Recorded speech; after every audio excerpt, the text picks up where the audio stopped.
Welcome on in here to Wager Talk Extra. Happy to be with you. I'm your host, Dan Alexander, alongside all of my great guests each and every show, reminding you no matter what sport you're cashing in on, that money all is going to spend the same. And we're truly living that today here on Wager Talk Extra because we got a little EPL. Kevin Dolan going to be joining me with a play in the Man U and Brighton game. And then we're talking a little boxing. Big fight this weekend, Canelo Alvarez versus John Ryder. We got to play for you in that one. And then Rob Veno is going to shut it down, talking some of those extra football leagues. Believe it or not, XFL championship game coming this weekend. Rob Veno will break that down alongside a USFL play. So 4 free plays for you here and all kinds of great promotion coming your way between my 2 great guests on the show here today. So let's get right into it. Welcome in the Irishman, Kevin Dolan. And Kev, usually you're shutting down our Wednesday show, but you've been doing so damn good. We had to bring you on here and lead with you at the top. Let's get right into it and talk this EPL matchup because I feel like every time you're on, you're breaking down a Man U game and you're usually cashing for us. So if it ain't broke, don't fix it. It's Man U visiting Brighton. Which way or how are you breaking down this one, Kev? I swear, Dan, it's not by design. They just keep playing on a Thursday, so it's the easiest one to break down. Yeah, look, this is a really interesting game, though, in fairness, on Thursday, given where these two teams are at in the table. You know, United travelling over the Amex, looking to solidify that Champions League spot they've got, while Brighton are still in the hunt themselves for a European spot this year, currently sit 2 points outside of the Europa League spots right now. But they have a massive 3 games in hand over Aston Villa and Tottenham immediately above them. So another win here and a trip to the continent next season looks extremely likely. Obviously, we have the revenge angle for Brighton as well in this one. United knocked Brighton out of the FA Cup 10 days ago in a match. The Seagulls are actually favoured in ahead of that one. So I'm sure, Roberto De Zerbi and the rest of this Brighton squad would love nothing more than to return the favour here and hand out a beating to Manchester United over at the All right, Amex well, on well, Thursday. well, do they return the favor though? Because you're looking at them. Sure, I guess they're technically the favorite, but both teams plus money in this matchup. So I don't know. What are we going to do? Try and grab some plus money, or are you going to attack this a different way? Well, I can understand why Brighton are favoured in this game. United look effectively safe now in 4th spot. They have a 7-point cushion between themselves and Liverpool down in 5th, as well as a game in hand over Liverpool as well. So, bar a seismic level collapse over the final few weeks of the season, Manchester United should be all but assured, of Champions League football for next season. Saying that, though, I can't be having Brighton going off at this type of price personally, especially with the injuries that they still have in the squad. Evan Ferguson's still out. United have kept a clean sheet as well in 5 of the last 7 games in the Premier League.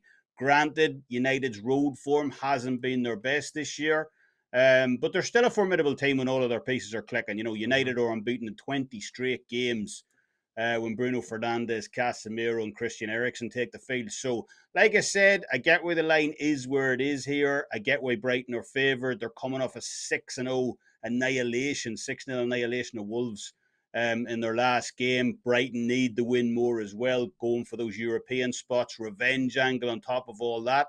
But getting Manchester United here plus a half a goal head start on Thursday, I think that's the value side of the play in this one. So maybe not calling for the quite outright win, but hey, let's get a little draw protection and grab that extra half goal, only minus 120 to do it. Man U plus the half goal is the play from a man, Kevin Dolan. And when he's been talking soccer recently, you best be listening. Heading into Wednesday when we're recording our edition here, a 9-0 European soccer run. So if you want to join the hot streak, you can take $20 off a 7-day all-access soccer pass when checking out using the code GOAL20. And people see there on the screen there, Kev, that's not the only promo that you have for us. Is maybe if people are into a little bit longer approach, you've been running hot season long and they can hop on that too, right?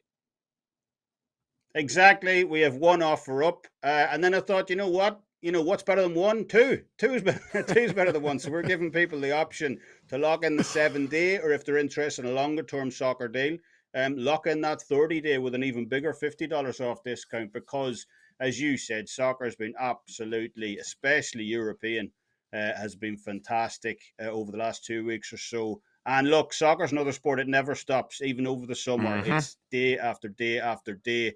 So obviously great time to jump on board and take advantage of either of those offers right now.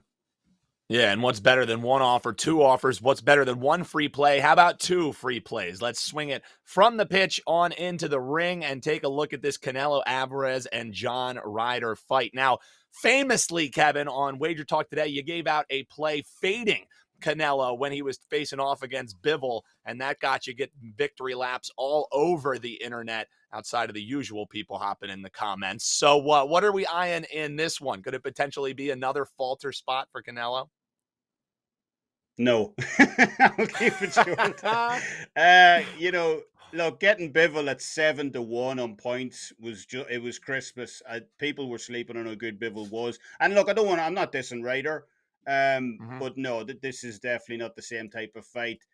Huge fight, obviously. Canelo's first return to his native Mexico in over 11 years. So, Guadalajara is going to be pumping this weekend, for the return of the king. I know no one was necessarily clamoring for this fight to happen. But John Ryder earned his shot. He got through the WBO rankings. He is the mandatory. So, in a lot of ways, he's deserved this fight, especially because he's been hard done by over recent years as well.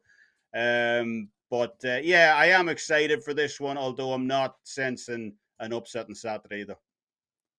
All right, so no upset incoming here, Kev. But what are we going to do with Canelo then? Are we just taking him out, right? I'm guessing it's probably a price that we would have to lay. So are you going to find a way to maybe get this a little bit more palatable for folks than laying some crazy price? Yeah, definitely. Yeah, you're kind of priced out of taking Canelo straight up here. But, I've seen a lot of comments on social media over the last few weeks, obviously. Who is this John Ryder guy? He's no doubt another, Euro/British journeyman coming over. And I do believe, I will say this about John Ryder. I think that, I think that's a little harsh on him to describe him like that. We've seen British fighters cross the Atlantic before, going up against pound for pound level superstars and almost mail it in. You think Anthony Crolla versus Vasily Lomachenko. You think Rocky Fielding fighting Canelo back in 2018 as well. Fights where, they came over, earned their spot at a mega fight, but effectively cashed out to a degree. I even remember in the lead up to that Rocky Fielding Canelo fight, Rocky Fielding was taking snaps with Canelo at the top of the Empire State Building like some type of fan instead of an upcoming opponent. That won't be John Ryder this weekend. Ryder is like some type of extra from No Country for Old Men or something. He's tough, he's grizzled. And if this was a fight based purely on persistence and will to win, Canelo he might have met his match on Saturday night. But the reason that I don't like John Ryder's chances in this is his style. He's got to where he is through a mixture of being persistent. He's front foot. He's a pressure fighter. He kind of grinds his opponents down. He's got an underrated inside combination punching as well. Let's rip with 4 or 5 punch combinations. But his style just fits so perfectly against Canelo, in my opinion. So as tough and as rugged as John Ryder is, there's not too many fighters in the sport that can sit on the inside, look to trade against Canelo. I just don't see that happening. So I believe this one ends in stoppage on Saturday night. Like I said, Ryder's a tough guy, but walking forward, constant pressure. He's often guilty of leaving his hands low as well. That's a recipe for disaster against Canelo this weekend. And I can see this one ending somewhere in the middle round. So it is a little tricky to find out exactly when Canelo will likely get the stoppage. I was not looking initially at rounds 5 to 8. That looks decent. But I've gone for the slightly bigger price of Canelo to win in rounds 4 to 6 at plus 275. Looks a big price there. As, I believe John Ryder, just based off his style, he'll be doing extremely well to get to the second half of the fight this weekend. I love it. So everyone going to be locked to the edge of their seats if they're watching Wager Talk Extra here. Once the 4th round rolls around, let's get the finish between the 4th and the 6th round at plus 275 price there. Kev, always love having you on, man. We'll let you get out of here so you can get to bed on the other half of the world. But just want to remind people it's Man U plus the half goal and Canelo Alvarez rounds 4 to 6. Check Kevin out over at WagerTalk.com. Use that promo code GOAL20 or final 50. That goal 20 going to get you $20 off a 7-day all access pass, and that final 50 going to get you $50 off a 30-day all access soccer pass. So there you go, set up for soccer and boxing. Now we're going to get the XFL preview with my man Rob Veno, and if you know Rob Veno, you know it will be a full preview of the championship game. That's coming up right after this here on Wager Talk Extra. Well, it doesn't get more extra than those extra football leagues. You miss football after the NFL runs close. Well, XFL season is already coming to a head. We got the championship coming in 2 weeks between the DC Defenders and the Arlington Renegades side. So we'll be talking with Rob about that. He's got some early leans and thoughts in that championship matchup. And then some actionable info for this weekend in the USFL. And Rob, let's bring you in because, when football season ends, people think the NFL, it's all over. College football, it's all over. How about 60%? They're looking at a over 15% ROI with what you're doing in these extra football leagues. And as far as it goes at WagerTalk, talking XFL, no one's been better than my man Robbie V, correct? That is correct, Dan. There's not a whole bunch of us that are handicapping the league, but be that as it is, I have been number one all season long in the XFL. Totals have been especially good. I think somewhere around 73% in both leagues combined. USFL is just off to its initial start here, 3 weeks in. But it's all been good, Dan. And in the spare time, football never ends, right? You fly to Kansas City and go see the draft. I love it. I love it, Robbie. So, hey, man, let's get into this XFL championship game, and let's just get some early thoughts on you. Maybe if you have some early leans, some early plays, but also maybe let us know how we got here between DC and Arlington. Yeah, it's an interesting path for Arlington, Dan. They probably shouldn't have been here. They were recognized as the preseason number one team and then fell flat on their face, especially offensively. They couldn't do anything for the majority of the season. And now they wind up here in the championship game where a couple of months ago, everybody thought they would end up anyway. But it's really on the shoulder or the right arm of quarterback Luis Perez, who they acquired from the Vegas Vipers earlier. I guess it was in April now. We're in May. I was going to say earlier this month, but about a month ago, they made that acquisition. If we go back, it's only 3 weeks ago when these two teams played their regular season matchup. DC was destroying this team. They led 26-9 after 3 quarters. It was Perez's first start as an Arlington Renegade.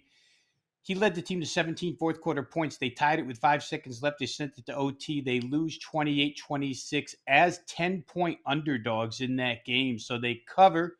Game goes well over the 43. And as I mentioned, it did hit overtime. The question you have to ask yourself is, that particular comeback, was it a product of DC letting up with the big 17-point lead, or was it a product of Luis Perez getting to feel a feel for his offense and finding something in that DC defense? I guess the final result in the championship game will let us know for sure. Last weekend in the semifinals, to get here, Arlington absolutely hammered Houston, and you wonder if they sandbagged them a little bit, Dan. The regular season finale between the two, they both had spots clinched. So not a lot of starters played, and Houston destroyed Arlington in that game. And it looked like, maybe the semifinal won't be much of a match, especially with it being played in Houston. But tables got turned. Luis Perez threw 3 first-half touchdowns, 14, 59, and 14 yards. Only got sacked once in 27 attempts where the offensive line played well. And it wound up being the second time in the last 3 games. And if you take that regular season meaningless finale out of it, it's 2 straight games over 400 total yards, which in the XFL is a big, big number. So 419 total yards for Arlington in that game, plus 196 against Houston in that category. Arlington possesses one of the 3 best defenses in the league. They were dominant in that game, only 4 yards per play, 3 sacks. So again, it looks like a team that's on the ascension at the very end of the season. For Washington, D.C., it was a little bit easier. They got to a much better Seattle team. Seattle certainly was the second best team in this league all year long, but Washington at home destroyed them. Had a big lead, gave up a couple touchdowns late. I think they're meaningless, so we don't even want to recognize those, but quarterback Jordan Tamu, Derek King, the offense was pretty much unstoppable and the defense was good. So if we look at the matchup here real quick, it looks like a lot of the same from what we saw a couple of weeks ago. I guess the question, once again, you have to ask yourself is Can Arlington, or have they found something in that DC defense that they can penetrate, especially in the passing game? Last week, Ben DiNucci was 31 of 48. Real quick here, Dan, I just want to say that the DC defense is run by Greg Williams, former New Orleans Saints defensive Yep. coordinator who got thrown out of football for a year, and he really only plays one style, and that is, very aggressive, zero coverage, come get the quarterback. And it looked like Perez, because he's so quick at reading defenses, found a little something there. So I could see both teams putting up points in this one. DC's offense has been virtually unstoppable, whether it be run or pass.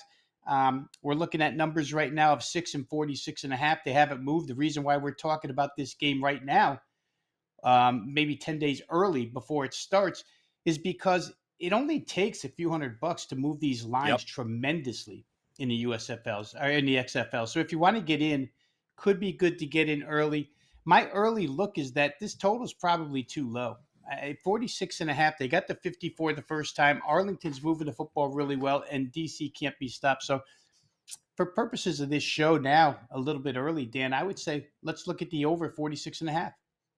I love it. And also, when it comes to talking totals, that's really your bread and butter. Across a lot of sports, Rob Veno is kind of known as the totals guy. Well, in the XFL and USFL combined, 16, 6, and 1. Put that in your calculator. That's over 72%, gaining over 32 units just on betting totals in these extra football leagues. So when Robbie Veno talks totals, might want to get on that over, because we might be looking at 48.5 or higher come game time in 2 weeks. So there's an early look for you. Tie up your money for a few weeks. Ride with the over with us here on Wager Talk Extra. But don't think we forgot about you, weekend warriors. We got something for you in Houston, Philadelphia, and shocker, Rob Veno, you have a total for the folks on the way out. Yeah, I love the matchup here, Dan. It just screams offense on both sides. Let's set it up for the folks watching here. For the Houston Gamblers, who they have been known for last season and 3 weeks of this season as the team that you just mechanically play first half, collect your money, go back to bed. I think they failed in the first half last week. They were a pretty sizable favorite and did not cover in that game against Memphis. But I think overall they're like 9-3 or 10-3 first half against the spread. And then they tend to blow games in the second half, which they almost did last week again. They came back with a late touchdown to win. But I want to talk about their offense, which is rolling right now. 30 and 31 points the last 2 weeks, 355 and 365 total yards the last 2 weeks. It looks like quarterback Kenji Bahar, dual threat quarterback, has settled in for the Houston Gamblers. First week of the season against Michigan, his quarterback rating was 34.5. The last 2 weeks, 82.8 and 87.5. So 50-point increases in that initial number the last couple of weeks. They're going to like what they see out of the Philadelphia Stars run defense, which is not very good. They're sixth in the league. They don't stop anybody from running at this point in time. It's reminiscent of how they started last year, and Houston likes to run the football. A little bit of a thunder and lightning type backfield here. TJ Pledger, Mark Thompson. They're going to force Philadelphia to make a decision here, Dan. Either you throw 8 in the box and try and stop the run, or you play them straight up with 7 in the box. And in that case, Houston's a pretty reliable, balanced offense. They can throw it if Philadelphia wants to stack the box, and they can run it right at them if they don't want to. So I think that matchup really works for Houston as far as point production is concerned, and as far as the way they've been playing lately. Like I say, 61 points in the last 2 weeks. On the other side of the coin, the matchup's probably better. Case Cookus, quarterback for Philadelphia, and the Philadelphia Stars are the most pass-heavy team in the USFL. All they really do is pass. 81% of their total yards come via the air. They average less than 53 on the ground per game. But the 220.3 through the air against the league's worst pass defense that's been shredded the first 3 weeks of the season figures to get shredded one more time. For Philadelphia, the question becomes, can we protect our quarterback? Case Cookus has gone down 12 times in the first 3 games, but Houston doesn't apply that much pressure. Only 5 sacks in 99 pass attempts against them. So I think that, Case Cookus on his 2 legs upright, is going to have a field day against this particular pass defense, which again just breeds points here. We're looking at a number of 44.5, and I think that's based upon early season results where Philadelphia has played tougher pass defenses, stronger pass rushes. Here they get their pick of the litter. I mean, if they had to hand choose one team that they'd like to play with their style of offense, it would probably be this. Again, you like to get to these things early. These totals and lines in USFL football move 3-4 points throughout the week. So early week betting is better. I think you probably want to look at over here. If you're looking at the Houston Gamblers, really quick here, they've had 36 possessions against them on defense this year. The opposing offense in those 36 possessions has scored 16 times, which is 44% of the time you get a score out of the other offense, and 12 of those have been touchdowns. So, again, it looks like a lot of points are going to be scored here, Dan. This 44.5 might be a little too low, so I'm going to say up and over 44.5 with a big day out of Philly at home Saturday afternoon. Whew. Love to see it, baby. We're going with the over, and Rob Veno with 2 breakdowns, giving you everything short of the Social Security numbers for the players there. I love it, Robbie. We always get the in-depth info from you. We know and love, and that's what brings you to Rob Veno being 3-1 already in the USFL. You can check him out over at WagerTalk.com. One of my favorite guys to chat here with on air, off air, knowledgeable as they come, and when he talks totals, you better be listening. Huge thanks to Rob. Make sure you stay tuned to all of our programming on Wager Talk, because you never know when Rob's going to pop up. You might just see him on First Pitch every afternoon. You might just be able to see him on Wager Talk today. You got to make sure you're subscribed to not miss any of the great programming here, and that's going to do it. Big thanks to Kevin Dolan. Big thanks to Rob Veno, and big thanks to the production team doing a terrific job behind the scenes. I'm your host, Dan Alexander, and until we talk to you next, hopefully that money is just as green no matter what sport you're cashing on here on Wager Talk Extra.